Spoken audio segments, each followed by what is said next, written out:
দেখো, এর আগের পর্বতে 4 নম্বর অধ্যায়ে সমস্ত অঙ্ক সমাধান করে দেওয়া হয়েছে। এবার আমরা পরিমিতির দ্বিতীয় নম্বর অধ্যায়, দশম শ্রেণীর পরিমিতিতে দ্বিতীয় নম্বর অধ্যায়েতে আছে লম্ববৃত্তাকার চোঙ। পরিমিতির দ্বিতীয় নম্বর অধ্যায়, অর্থাৎ তোমাদের কত নম্বর অধ্যায় পড়ছে? 8 নম্বর অধ্যায়। লম্ববৃত্তাকার চোঙ। চোঙ বললেই তোমাদের মনের মধ্যে আসে যে চোঙাকৃতি কোনো একটা ঘনবস্তু। দেখতে কীরকম হয়? চোঙের মতো, চোঙাকৃতি ঘনবস্তু। লম্ববৃত্তাকার চোঙ বলা হয়েছে কেন?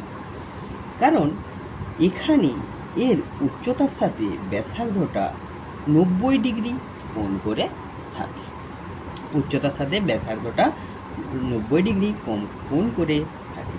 তোমরা লম্ববৃত্তাকার চোঙের উদাহরণস্বরূপ নিতে পারো বেবি ফুডের ডিবা, বা ঘরের যে পাইপ, জলের পাইপ হয় না, সেরকম পাইপ, বা উনুন জ্বালানোর জন্য যে চোঙা হয়ে থাকে তা নিরেট চোঙের মধ্যে লোহার রড করে, বাঁশ, সোজা লম্বা বাঁশ হলে সেটা চোঙের মধ্যে পড়ে, বা পেন ইত্যাদি। এই চোঙেতে কটা তল থাকে দেখো। আগে প্রথমে জানতে হবে ঘনবস্তুটার সম্বন্ধে। কটা তল থাকে? একটা বৃত্তাকার তল, নিচে একটা বৃত্তাকার তল, উপর একটা বৃত্তাকার তল। আর এইখানে যে তলটা থাকে সেটা বক্রতল। এখানে যে যে জিনিসগুলো আমাদের জানতে হয় তা এই যে বৃত্তাকার তলটা আছে এর যে ক্ষেত্রফল হবে এই ক্ষেত্রফলের সমান, অর্থাৎ এর যা ব্যাসার্ধ এইটারও ব্যাসার্ধ এক। অর্থাৎ আমরা বলতে পারি যে লম্ববৃত্তাকার চোঙের 3টি তল থাকে। একটি বক্রতল আর দুটি সমতলগুলো বৃত্তাকার, আর বক্রতলটা সাইডে যেটা রয়েছে। এখানে ভূমিতলের ব্যাসার্ধ জানতে হয়। ভূমিতলের ব্যাসার্ধ যদি আর হয়, কি হয়? যদি আর আমরা তাহলে লিখে নিই ভূমিতলের ব্যাসার্ধ। যেহেতু বৃত্তাকার তার নিশ্চয়ই একটা ব্যাসার্ধ থাকবে, তাই ভূমিতলের ব্যাসার্ধ আর একক। চোঙের একটা উচ্চতা থাকে,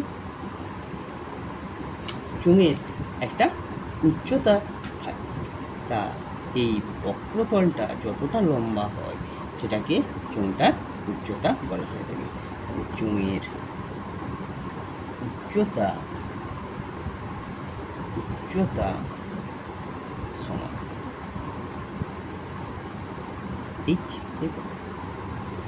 দেখো এই বরাবর উচ্চতা থাকে চোঙের। আচ্ছা, এবার আমাদের এই চ্যাপ্টারের অঙ্কগুলি সমাধান করতে গেলে যে যে সূত্রগুলি লাগবে সেইগুলি সূত্রগুলি হলো, দেখো যে সূত্রগুলো লাগবে: লম্ব বৃত্তাকার চোঙের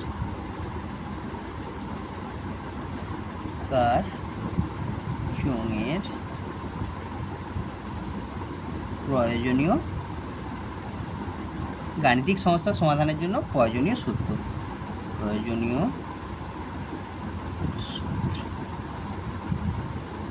দেখো তোমরা এখানে আমাদের পার্শ্বতলের ক্ষেত্রফল লাগে।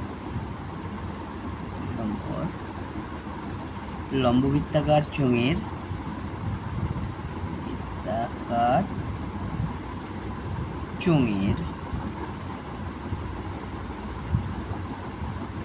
পার্শ্বতলের ক্ষেত্রফল সমান 2π আর h। ক্ষেত্রফলের একক বর্গ একক।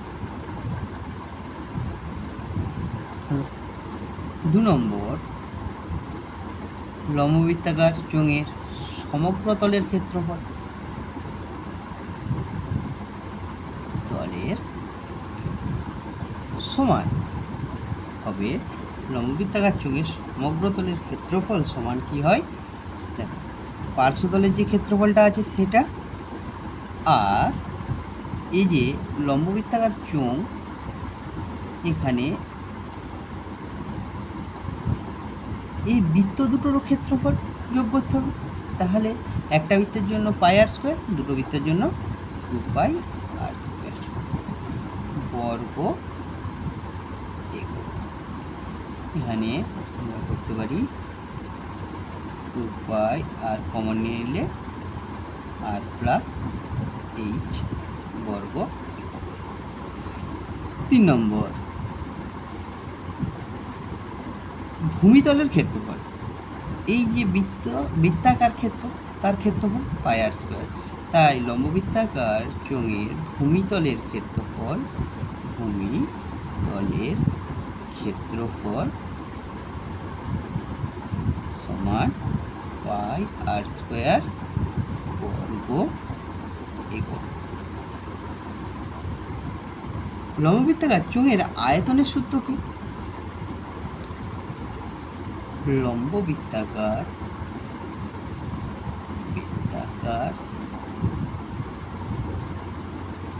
চোঙ এর আয়তন সমান পাই আর স্কোয়ার এইচ ঘন। লম্ববৃত্তাকার চোঙের আয়তন, তাহলে পাই আর স্কোয়ার এইচ ঘন।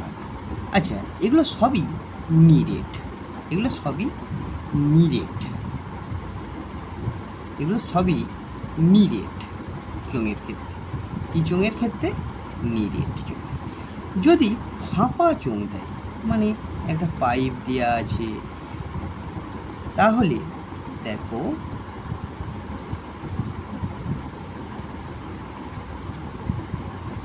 এরকম আছে। ফাঁপা চোঙ হলে তার আয়তন কী হয়? একটা অন্তর্ব্যাসার্ধ থাকে, আর একটা কি থাকে বাবা, বহিঃব্যাসার্ধ। উচ্চতা যেমন আছে থাকে। একটা অন্তর্ব্যাসার্ধ যদি R2 হয় এবং বহিঃব্যাসার্ধ যদি R1 হয়, তাহলে কি হবে?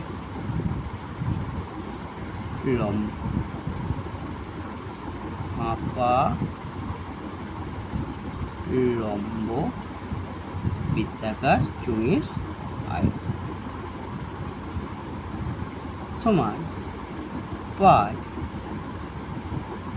R1 square minus R2 square into H ঘন একক।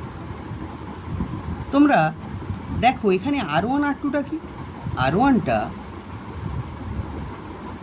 চোঙটির বহিঃব্যাসার্ধ,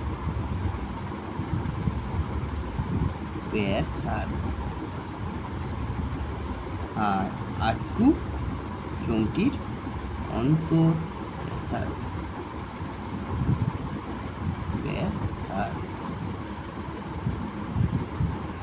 দেখো আর একটা সূত্র থেকে কয়েকটা সমস্যা তোমাদের এই চ্যাপ্টারে দেয়া আছে। এই সূত্রটা লাগে, দুমুখ খোলা লম্ববৃত্তাকার চোঙ যদি দুই মুখ খোলা লম্ববৃত্তাকার চোঙ ফাঁপা হয়, দুই মুখ খোলা লম্ববৃত্তাকার চোঙ কিন্তু ফাঁপা, তাহলে তার সমগ্র তলের আয়তন কী হবে? তাহলে আমরা 6 নম্বরে লিখে নিই, দুই মুখ খোলা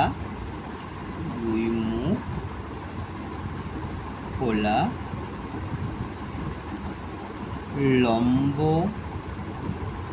বৃত্তাকার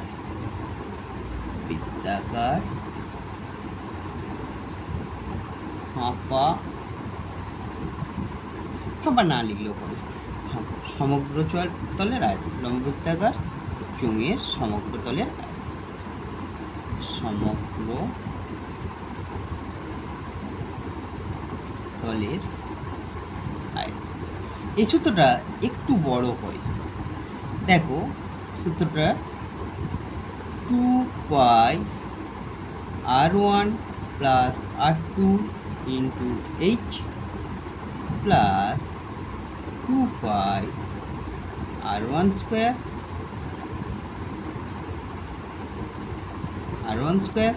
মাইনাস r2 স্কোয়ার বর্গ a। এখানে আয়তন নয়, এটা হচ্ছে ক্ষেত্রফল। এটা কি হবে? ক্ষেত্রফল, সমগ্রতলের ক্ষেত্রফল। দুমুখ খোলা লম্ববৃত্তাকার চোঙের সমগ্রতলের ক্ষেত্রফল 2 pi into r1 plus r2 into h plus 2 পাই r1 square minus r2 square বর্গ a। 1 নম্বর ও 2 নম্বর অঙ্কটা তোমরা নিজেরা করবে। এখানে বলেছে ছবির ঘনবস্তু, একটা ছবি দেওয়া আছে, ঘনবস্তুর তল সংখ্যা জিজ্ঞেস করেছে, আর ছবিতে কটা বক্রতল আর কটা সমতল, একটা চোঙ দেওয়া আছে। তোমরা নিজেরা করবে এবং 5টি ঘনবস্তুর নাম লিখতে বলেছে যা লম্ববৃত্তাকার চোঙ। আমরা 3 নম্বর অঙ্ক চলে যাব। স্টিলের পাতলা চাদর দিয়ে তৈরি ঢাকনা সমেত একটি ডামের ব্যাসের দৈর্ঘ্য 28 সেমি। ডামটি তৈরি করতে যদি 2816 বর্গ সেমি চাদর লাগে তবে ডামটির উচ্চতা নির্ণয় করতে হবে। এখানে দেখো চাদর লাগছে মানে সমগ্র তলের ক্ষেত্রফল দিয়ে দিয়েছে, ঢাকনা সমেত মানে দুদিকে যে বৃত্তাকার অংশ আছে তারও ক্ষেত্রফল বার করতে হবে। তাহলে অর্থাৎ সমগ্র তলের ক্ষেত্রফল বার করতে হবে। আমরা ধরে নেব, দেয়া আছে যেটা আগে লিখে নেব তারপরে ধরবো, বা ধরে নিলাম, ধরিলাম ড্রামটির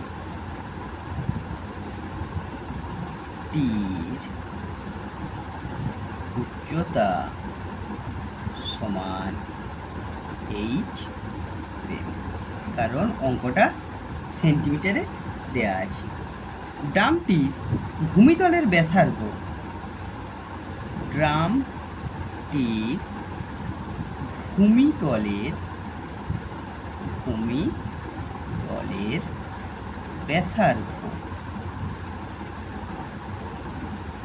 সমান, দেখো 28 দিয়ে আছে ব্যাস, ব্যাসার্ধ অর্থাৎ 2 দিয়ে ভাগ করে নেব সেমি, কত হলো 14 সেমি। তাহলে ডামের সমগ্রতলের ক্ষেত্রফলের সূত্র কি? 2 পাই r into r plus h, বর্গ সেমি হয়ে থাকে, এখানে সেমি দিয়ে আছে তাই বর্গ সেমি দিয়ে হবে। অতএব আমরা লিখে নেব ড্রামটির সমগ্র তলের ক্ষেত্রফল সমান 2 পাই r into r plus h। এখানে r ব্যাসার্ধ, h উচ্চতা, বর্গ সেমি। একটু মানগুলো বসিয়ে নিয়ে ক্যালকুলেশনটা করে নেব। 2 পাই মানে 22/7, আর আর এখানে দিয়ে আছে 14, আর 14 প্লাস h বর্গ। একটু যদি আমরা কাটাকাটি করে নিই, 7 দিয়ে 14 কাটলে 2 গুণ করলাম, 22 দুগুণে 44, 44 দুগুণে 88 ইন্টু 14 প্লাস h। এই গুণটা না করাই ভালো, কারণ পরবর্তী ক্যালকুলেশনের সময় ক্যালকুলেশনের সুবিধার জন্য। তাহলে আমাদের এটা সমগ্র তলের ক্ষেত্রফল বেরিয়ে গেছে। আবার কোশ্চেনে বলে দিয়েছে যে সমগ্র স্টিলের চাদর লাগে 2816 বর্গ। তাহলে আমরা প্রশ্নানুসারে সমান করে নেব এই দুটোকে। প্রশ্নানুসারে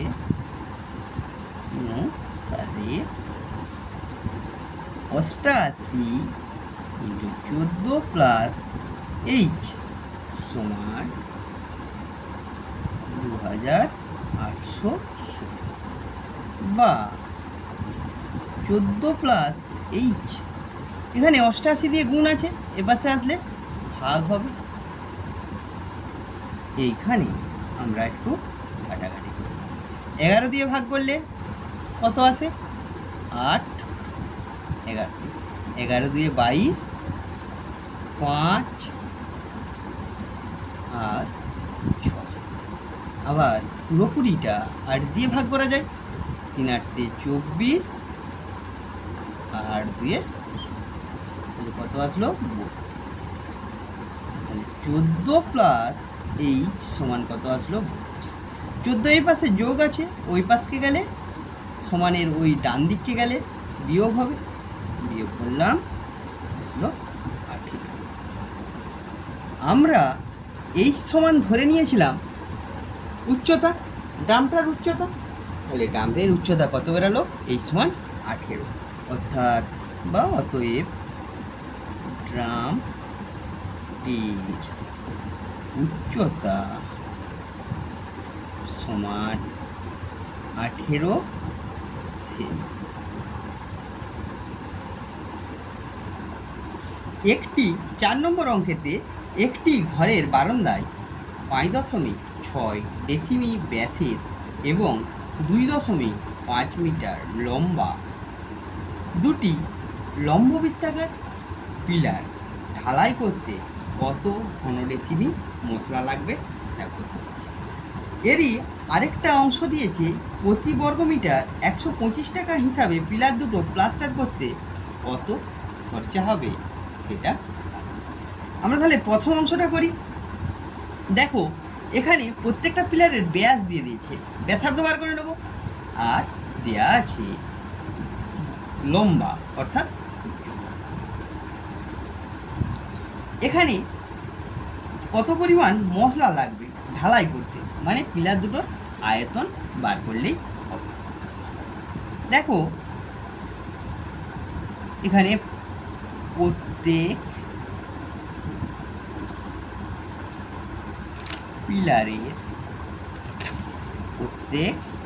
পিলারের ব্যাসার্ধ,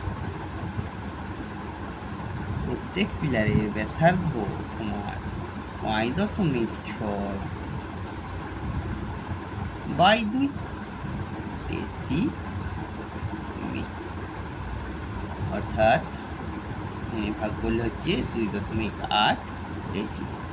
প্রত্যেক পিলারের উচ্চতা, প্রত্যেক পিলারের উচ্চতা কত? 2.5 মিটার দিয়েছি। আমরা একটা ডেসিমিটারে আছে, একটা মিটারে আছে, এটাকে ডেসিমিটার নিয়ে চলে আসবো। 10 দিয়ে গুণ করলে 25 ডেসিমিটার হবে, ডেসিমিটার আসলো। প্রত্যেক পিলারের আয়তন, এখানে দুটো পিলার দিয়েছে, আমরা আগে একটা পিলারের আয়তন বার করে নেব, দিয়ে তাকে 2 দিয়ে গুণ করে নিলে দুটো পিলারের আয়তন বেরিয়ে যাবে। প্রত্যেক পিলারের আয়তন, প্রত্যেক পিলারের আয়তন সমান, পিলারের আয়তনের সূত্র কি? পিলার মানে চোঙ, চোঙের আয়তনের সূত্র কি? পাই আর স্কোয়ার এইচ। পাই লিখলাম, আর অর্থাৎ ব্যাসার্ধ, এখানে ব্যাসার্ধ দিয়েছে 2.8, তার স্কোয়ার দিলাম, উচ্চতা 25, ঘন ডেসি, ঘন ডেসি। আচ্ছা, পাই 22/7, কোনো কিছু স্কোয়ার আছে মানে সেটা দুবার গুণ, তাহলে বাকিটা যেমন আছে তা। দশমিক তুলতে তোমরা সব জানো, একটার আগে দশমিক বিন্দু আছে মানে একের পিঠে একটা শূন্য, একটার আগে দশমিক বিন্দু আছে মানে। তাহলে এবার যদি আমরা একটু কাটাকাটি করে নিই, দেখো আমরা এবার কাটাকাটি করব। 7 দিয়ে 28কে কাটলে আসবে 4, 4কে 2 দিয়ে কাটলে 2, এখানে আসবে 5, এই 2 দিয়ে 10কে কাটলে 5, 5 দিয়ে কাটলে 5, 5 দিয়ে কাটলে, তাহলে আমাদের আসলো 22 গুণিত 28 ঘন। এই গুণটা করলে 28 দুগুণে 56, 6 হাতে রইল 5, 28 দুগুণে 56, 5-এ 61 ঘন ডেসি। কটা পিলার বলেছে? দুটো। তাই এখানে প্রত্যেক পিলারের আয়তন বেরিয়ে গেছে। আমরা লিখে নেব অতএব দুটি পিলারের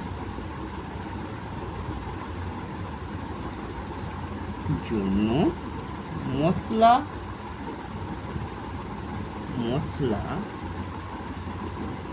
পিলারের জন্য মশলা লাগবে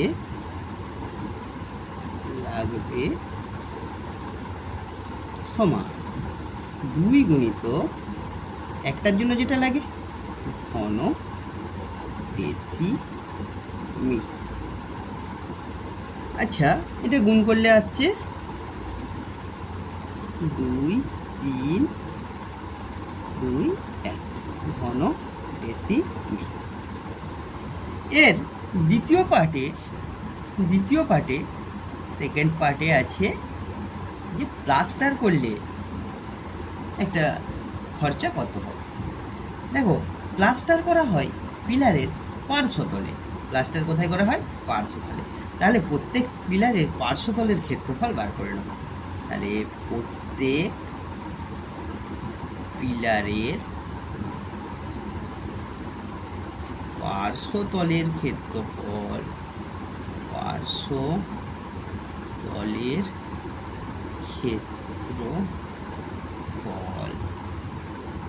সমান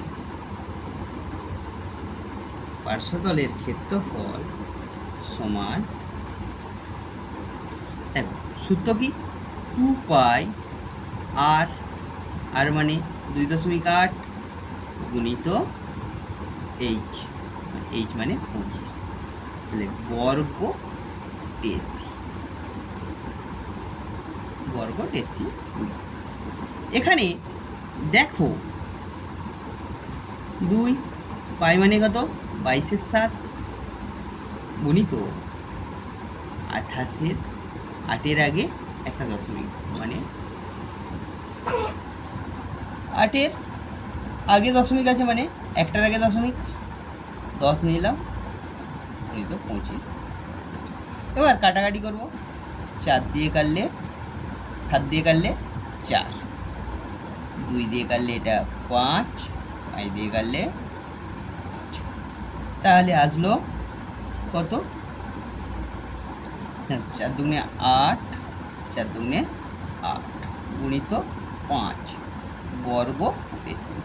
এই গুণটা করলে আসছে 5 আর 40, 44 বর্গ ডেসি। কত আসলো? 440 বর্গ ডেসিমিটার। দুটা পিলারে মোট প্লাস্টার করতে হবে কতটা জায়গা? তাহলে দুটি পিলারে মোট প্লাস্টার করতে হবে,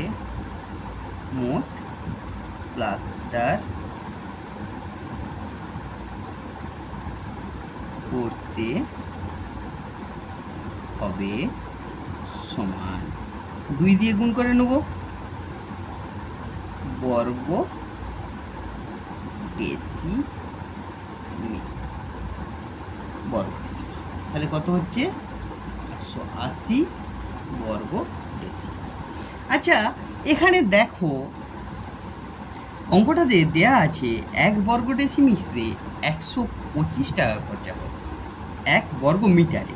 আমাদের এখানে উত্তরে আসছে বর্গ ডেসিমি। তাহলে এই বর্গ ডেসিমিটাকে বর্গ মিটারে করে নেব। দেখো, ডেসিমিকে মিটারে নিয়ে আসতে গেলে 10 দিয়ে ভাগ করতে হয়। এখানে বর্গ ডেসিমি আছে, অর্থাৎ 100 দিয়ে ভাগ করতে হবে। 10 স্কোয়ার মানে 100 বর্গ মিটার। কেন ভাগ করলাম 100 দিয়ে? বর্গ ডেসিমিটারকে কিসে নিয়ে আসলাম? বর্গ মিটার। এখানে ভাগ করলে 0, 0, 8 8-এর আগে একটা বিন্দু বসে গেল। এবার আমরা কত টাকা খরচা পড়বে দেখে নিই। 1 বর্গ মিটার প্লাস্টার করতে খরচ 125 টাকা। এখানে কত বর্গমিটার? 8.8 বর্গমিটার প্লাস্টার করতে খরচ 125 গুণিত 8.8। এই গুণটা তোমরা একটু বাইরে করে নেবে। এখানে গুণ করলে আসছে 1100 টাকা। অতএব দুটি পিলার প্লাস্টার করতে